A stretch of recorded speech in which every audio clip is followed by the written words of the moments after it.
Hello everyone and welcome to the 7th tutorial of this video series, and today we're going to be looking at input and file handling within the Python Jupyter Notebook environment and how we can actually use this to our advantage to retrieve data from the user, the client, and also how we can manipulate different types of files, for example text files, LaTeX files, Word documents, Excel files, etc. Alright, so get started, you must make sure that you have MikTeX installed, and so if in case you don't, I will upload a separate video where you can follow along to get MikTeX installed. And then as we go along, I will also mention the important Python libraries that you should install for you to be able to follow along with the rest of this tutorial.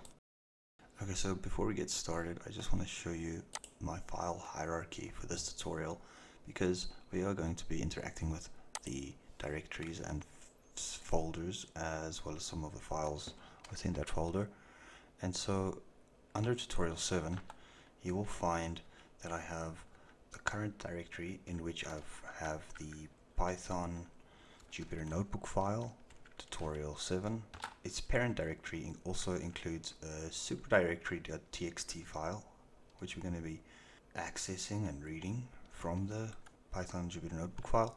We also have an alternate directory in which I also included an alternate directory.txt file. Within the current directory, I have a subdirectory which includes the subdirectory.txt files, and in the current directory in which the Python Jupyter Notebook file is located, I also have different files. I have two document files, docx and doc file. Those are Word documents. I have a .tex file that is a LaTeX document, which I've discussed in the LaTeX MikTeX installation tutorial. I have another txt file that is just a text file, and I also have an Excel file, so XLSX. This might change as we go along with the rest of the tutorial. You might see new folders and files appear, and you might see some of them with different names, etc, etc. And you will also see my desktop, perhaps in one or two examples where I might actually find a new file that just appeared on the desktop. Perhaps I've moved a file or something of the sorts. Alright, so just familiarize yourself with the directory. So the first thing we're going to look at is how to work with the input function of Python. And so I have an example here where I request from the user for them to enter their name, and then the variable name is assigned to the input value. In my case, I'm just going to type Lambda, and then that, upon entering the name Lambda, will print hello and concatenate that with the variable name to give us back the value hello Lambda. Alright. Next, I'm just going to reset the kernel so that we clear all the variables from memory, and then I'm going to import OS. That means the OS, the operating system library, since we're going to be interacting with the operating system quite often. Okay, because we're going to be interacting with the files on our computer's system. Alright, so the first document that I would like to manipulate is a txt file which resides in this directory on my C drive under users, Frank, desktop, Jupyter Notebook, tutorial 7, current directory, and then the text file's name is current directory.txt, is current directory.txt. In which so I've assigned that to the variable file underscore name. In this case, I have assigned a new variable when working on a Windows operating system to escape the first backslash, so that that character will allow me to open the function by the operating system correctly. Okay, so I've assigned that to the variable file underscore name, and then I've assigned a new variable to the open function, which will allow me to open the document, and then I pass in the parameters R for reading the text file and the file path for the file that I choose to read. And then all I want to do is to print the data f.read. So I get this as a result. This .txt file lives in the current directory of the Python Jupyter Notebook file. And so if I go and look at that file, which is this one over here, and I open that on my system, this is exactly the content that we have accessed in the Jupyter Notebook. I can also access files from different directories. So for example, I can also access these files from a subdirectory. That means if I go one file deeper into the directory, and if I run that, I get this result, which is the content within this file. This .txt file lives in a subdirectory of a Python Jupyter Notebook file. Alright, I can also access the files from within the parent directory. If you look at the file path, you would see that this only goes up to tutorial 7, and then it says superdirectory.txt. That's because on my system this file lives one above the current directory, and if I open that, this is the content that we will see. Upon running that in the Python Jupyter Notebook, I get this result, super parent directory. Alright, so I can also access files in alternate directories. That means, for example, it does not have to be a parent or a subdirectory. It can also be a different directory, as long as I specify the absolute path of that file. So in this case, this is the content that we will return. And by absolute path, I mean that has to include the file path from the C drive, and of course then the username, and where I've then placed the file with respect to the system files. Alright, so if I go and I run that command, I should expect to see an alternate directory. So that is exactly the content that I see within this text file. Okay, but I can also access different types of documents. In this example, I've chosen to open a .tex file. That is a LaTeX file, and upon running that, I get this strange looking LaTeX markup language, right? That doesn't look so familiar to most of my audience, but it is very useful. I've just decided to include that because what's really nice is that it allows us to print very beautiful PDF documents. So it's a really cool feature of Python that we can read documents, but we can also write to documents. And in this example, I will illustrate how to define a function to do just that. So here I have defined a function called replace_line, which takes two arguments to replace the text inside of a .txt file by providing the file name as an argument to the function, and also providing the new text that you would like to appear in that document. Okay, so what this function does is it declares this variable out. It takes the Python open function, in which I pass the parameter file name, which is the directory and where the file is located within the directory. And then it also takes an argument w for writing to the file. Okay, and so then we call the method on this out variable, and we pass in the variable text, which is provided by the user as an argument to the function. And then after the write method has been completed, we then call the close method on the out variable.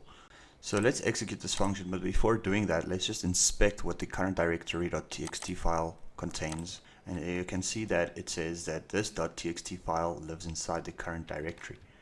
Alright, so close that and run this new function that we've just defined by passing the parameter text. This is a new string plus appending a new line to that, and also specifying the path to that text file, and then calling the new function that we've just defined, replace line, with the two parameters defined right above that as variables. I'm going to run that by pressing Shift Enter, and nothing actually seems to have happened, but when you open this file, it just says this is a new string. That is what we have inserted into this text document.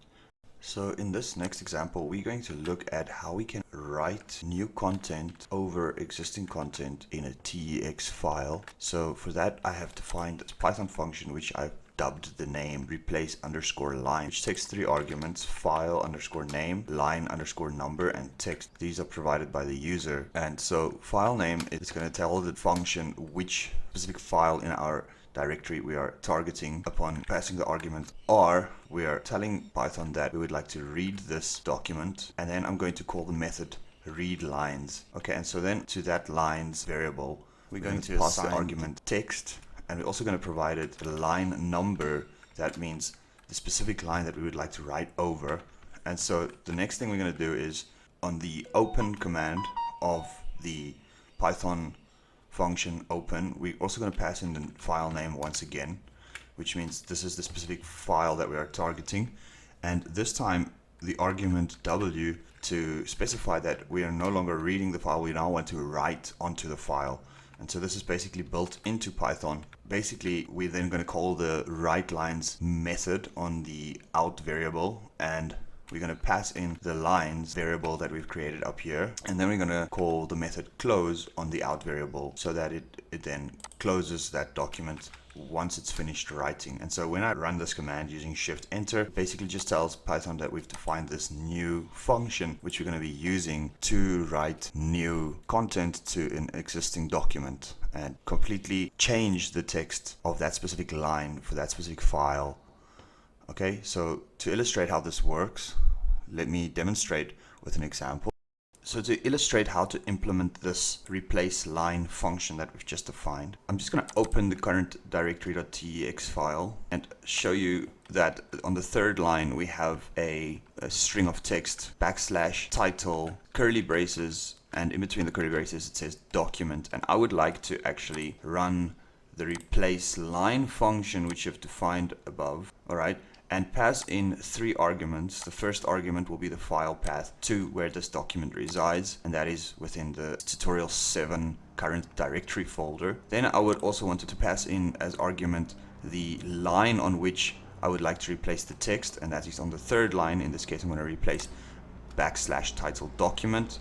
And then I also want to provide it with the new string of text which I would like to insert into that line, and in this case that's going to be \, to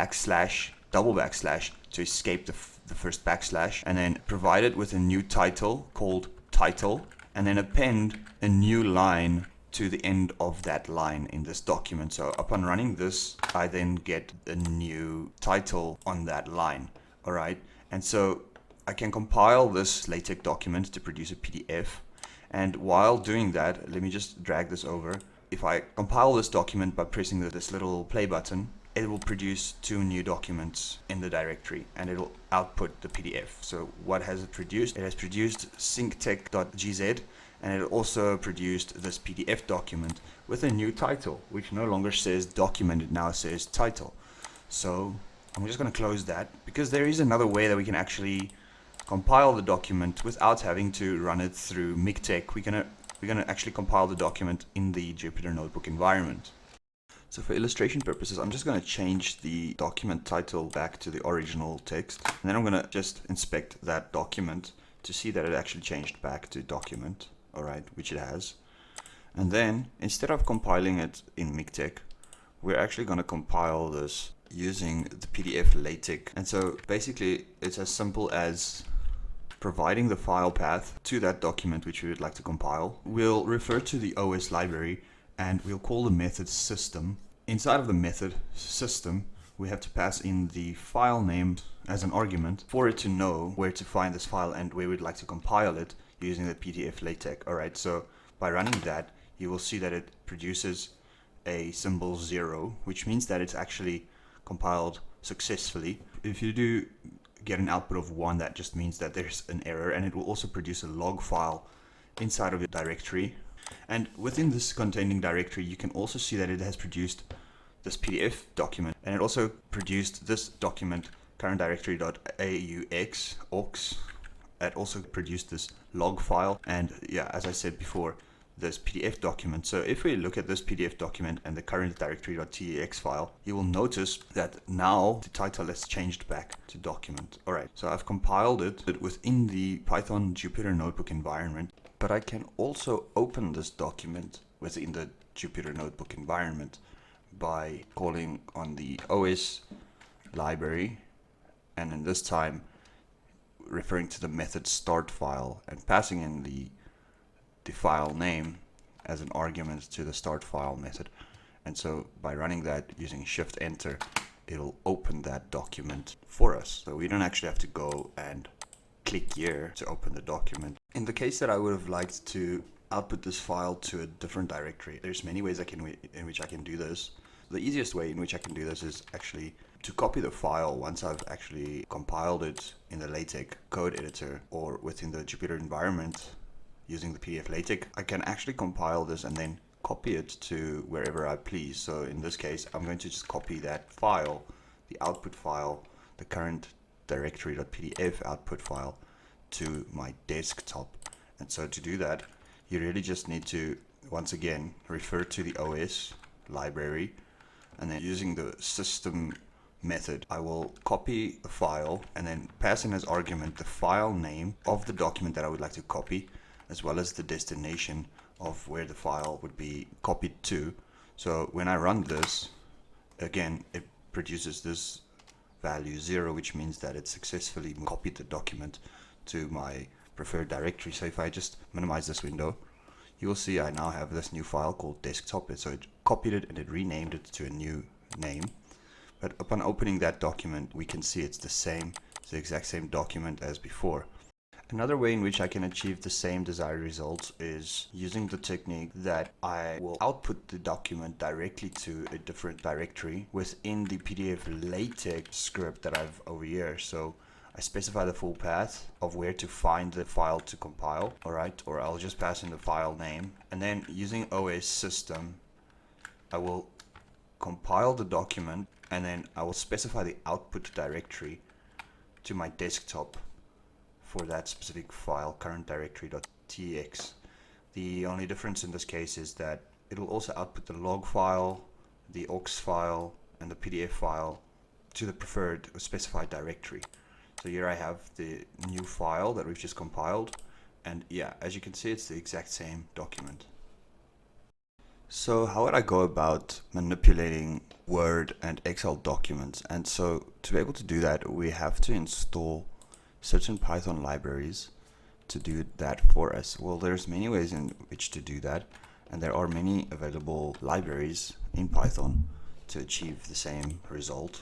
I'm just going to run this command to reset the kernel, and then I'm going to illustrate to you the installation process for docx to txt, which we can then use to read Word documents. Alright, so to do that, you have to open the command line and then call pip install and then docx to txt, and you may get a different result because I've already got this installed on my system. But all you got to do then is press enter, and mine says that the requirements are already satisfied. That means I have it installed already. Alright, so now that we have that installed, I'm just going to close that window, and we can then start reading Word documents. That means docx documents as well as plain .doc documents, for us to be able to read what is inside of those files. And so upon running this command, I'm just importing that library that I just installed, and then I create this new variable paragraph, which it uses this method called process, and I pass in the file directory to the document that I would like to read. So in our case, I'm going to attempt to read current directory.docx, which is this one over here. So if I just open that in my system, you'll see that it says this docx file lives in the current directory of the Python Jupyter notebook file. I'm just going to close that, and then I want to print the paragraph upon processing it. So by running that, shift enter, I get this string of text, the paragraph that is returned from that file. Okay, and so I can do the same thing, but if I just change this to a .doc document, I again get the same result, except this time I'm reading an alternate document, .doc document. Alright, so that's nice, but how can I actually write to a Word document? And for that, we need to actually install a different library.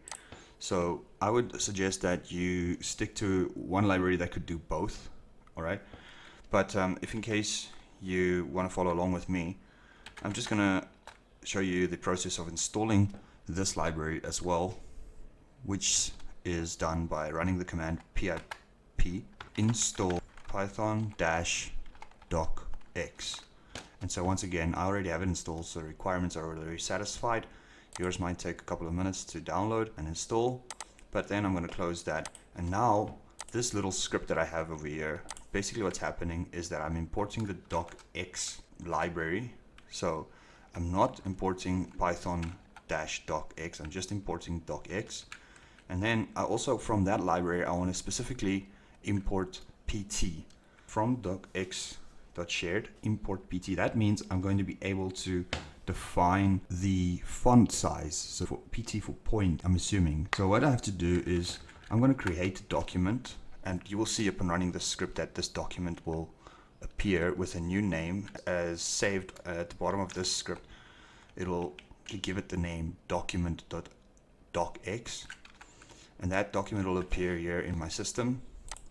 Okay, and then I want to actually add a heading to that document. In this case, by specifying what type of heading it is, I can just assign a number 0 to that. Then I'm going to add another heading with value 1. That is basically like a subheading.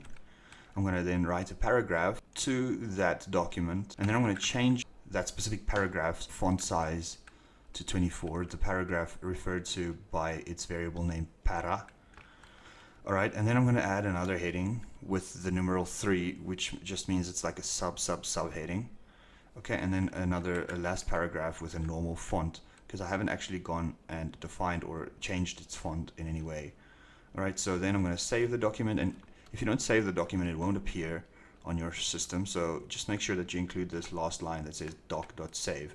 Okay, so remember that doc is the variable that we've instantiated by calling the method document and parentheses. So when I run this using shift enter, as explained before, it just produces this new document, document.docx. And if I open that, you would see that it has exactly those specifications. We've written a document within the Python Jupyter Notebook environment without having to open a Word document to start with. All right. So finally, we arrive at the question of how can we write and read Excel documents in the Python Jupyter Notebook environment. And I think I'm just going to reserve that for a separate tutorial, because I think it goes beyond the scope of this tutorial. Excel documents are a little bit more complicated because they contain cells, formulas, and things that generally are a lot more delicate and sophisticated to handle. So we have to make sure that when we read Excel files that we maintain a certain sort of structure, which is known, I think, as a data frame within the